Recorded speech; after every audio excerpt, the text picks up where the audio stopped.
వేణువులో గాలి సంగీతాలే అతిశయం, గురువెవ్వరు లేని కోయిల పాటే అతిశయం. అతిశయమే అచ్చెరు వందే నీవేనా అతిశయం. ఆగిరులు ఈతరులు ఏ జరులు లేనప్పుడు ముందున్న ప్రేమేగా అతిశయం. 16 ప్రయాణ పర్వంలో అందరికీ పుట్టేటి ప్రేమేగా అతిశయం.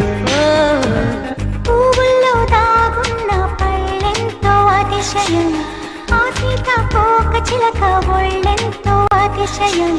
వేణువులో గాలి సంగీతాలే అతిశయం, గురువెవ్వరు లేని కోయిల పాటే అతిశయం. అతిశయమే అచ్చెరు ఉందే నీవేనా అతిశయం.